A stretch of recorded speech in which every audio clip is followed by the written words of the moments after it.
Hello everyone welcome back to my channel. Today recipe వచ్చేసి mostly healthy అయిన రాగపిండి chapati. So ఇది ఎలా చేయాలో వీడియో ప్రాసెస్లోకి వెళ్దాం. ఇది చాలా టేస్టీ అండ్ హెల్దీ కూడా. బరువు తగ్గాలనుకునే వాళ్ళు, పోషకాలు కావాలనుకునే వాళ్ళు దీన్ని మస్ట్ ట్రై చేయండి. ముందుగా స్టవ్ ఆన్ చేసి ప్యాన్ పెట్టుకొని 1 కప్పు వాటర్ పోసుకొని కొద్దిగా సాల్ట్ వేసుకొని ఈ వాటర్ కొంచెం రోలింగ్ బాయిల్ అంటే బాగా ఒక పొంగు వచ్చేదాకా వాటర్ని బాగా మరిగించుకుందాము. చూడండి వాటర్ ఇలా మరుగుతుంది కదా, ఈ టైంలో ఏ కప్తో అయితే మనం వాటర్ తీసుకున్నామో అదే కప్తో 1 కప్పు రాగి పిండి తీసుకొని ఈ వేడి వాటర్లో ఒక గిన్నె తీసుకొని బాగా ఇలా మిక్స్ చేస్తూ ఉండాలి. వాటర్లోకి ఈ పిండి అంతా కలిసేదాకా కొంచెం స్టవ్ని లో ఫ్లేమ్లో పెట్టేసుకొని ఇలా కలుపుకుంటూ ఉండాలి. సో చూడండి ఇప్పుడు ఇదంతా కలిసిపోయింది కదా, ఇప్పుడు స్టవ్ ఆఫ్ చేసేసుకొని దీన్ని ఇలా బాగా కలిపేసుకొని మూత పెట్టేసి కొంచెం చల్లారి పెట్టుకుందాము. సో వేడి మీద కలుపుతూ ఉంటే మనకి చేయి కాలుతుంది కాబట్టి ఇప్పుడు మూత పెట్టి కొంచెం సేపు చల్లార్చుకుందాము. ఇలా చల్లారిన తర్వాత ఈ పిండి కొంచెం గోరువెచ్చగా ఉన్నప్పుడే ఒక పక్కన వాటర్లో గిన్నెలో చేయి ముంచుకొని ఇదంతా కూడా మొత్తం ఒక్కసారి పిండి కాలుతూనే ఉందండి.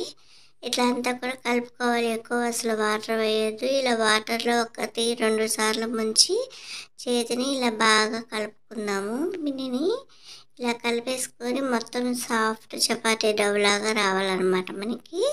ఇట్లా చూడండి పిండి అంతా మెత్తగా సాఫ్ట్గా వచ్చిందో ఇప్పుడు దీన్ని పక్కన పెట్టేసుకొని పిండిలో నుంచి చిన్ని పిండి ముద్దలు తీసి పక్కన పెట్టుకుందాము. చూడండి చేతికి ఏమీ అంటుకోకుండా వచ్చింది. ఇప్పుడు ఈ పిండిని ఇంకొక 2-3 నిమిషాలు బాగా కలిపేసుకొని ఈ పిండిని చిన్న చిన్న పిండి ముద్దల్లాగా చేసుకొని మనం చపాతీ పిండికైతే చపాతీ పిండి వేసుకొని చపాతీ ఎలా చేస్తామో అట్లానే దీనికి చిన్న పిండి ముద్దను తీసుకొని ఒక గిన్నెలోకి రాగి పిండిని తీసుకొని రాగి పిండిలో అటు ఇటు ముంచేసి చపాతీలాగా చేసేసుకోవటమేనండి. ఇది కొంచెం డెలికేట్గా ఉంటుంది కాబట్టి ఇట్లా చపాతీ చేసేసుకొని మంచి కరెక్ట్ షేప్లో రావాలి అంటే ఒక మూత తీసుకొని దీన్ని కట్ చేయొచ్చు. లేదు ఇంట్లోకి తినేది అంటే అంతే కాల్చుకోవచ్చు. ఇట్లా 1-2 సార్లు చేస్తే మూడోసారి డెఫినెట్గా మంచిగా కుదురుతుంది అనమాట. ఆరోగ్యానికి ఆరోగ్యం, హెల్తీగా ఉంటారు. సో ఇట్లా అన్ని చపాతీలు చేసేసుకొని వీటిని పక్కన పెట్టుకున్నాక ఒక మూత తీసుకొని దీన్ని కట్ చేసుకొని మనము ప్యాన్ మీద పెట్టుకొని కాల్చుకోవచ్చు. చూడండి ఇక్కడ చూపిస్తున్నట్లుగా మూతతో కట్ చేసుకొని ఇట్లా చపాతీ రౌండ్ షేప్లో వచ్చింది చూసారా. దీన్ని ఇప్పుడు ప్యాన్ మీద పెట్టుకొని ఫస్ట్ 1 సైడ్ కాలిన తర్వాత కొంచెం ఆయిల్ వేసి రెండో సైడ్ తిప్పిన తర్వాత ఆయిల్ వేసి కాల్చుకుంటే ఎంతో మెత్తటి సాఫ్ట్ చపాతీలు మనకి రెడీ అయిపోతాయి. సో మిగిలిన చపాతీలన్నీ కూడా ఇలానే ప్రిపేర్ చేసుకొని మనం ప్లేట్లోకి తీసుకొని ఇందులోకి పల్లీ చట్నీ కానీ టమాటా చట్నీ కూర కానీ చేసుకొని తింటే సూపర్ అంటే సూపర్ కాంబినేషన్ అండి. చాలా హెల్దీ కూడా. ఒకసారి మీరు కూడా ట్రై చేయండి రాగి పిండి చపాతీని.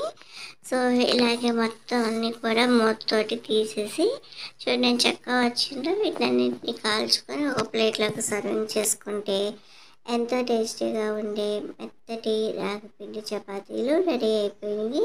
ఇది మార్నింగ్ టిఫిన్ కింద కానీ నైట్ డిన్నర్ కింద కూడా వీటిని ట్రై చేయొచ్చు అనమాట. సో ఇంకెందుకు ఆలస్యం, వీడియో కనుక నచ్చినట్లయితే లైక్ చేసి షేర్ చేసి సబ్స్క్రైబ్ చేసుకోండి మా మామ్స్ ప్రిన్సెస్ ఛానల్ని ప్లీజ్. చాలామంది వీడియో చూస్తున్నారు కానీ లైక్ ఇవ్వట్లేదు.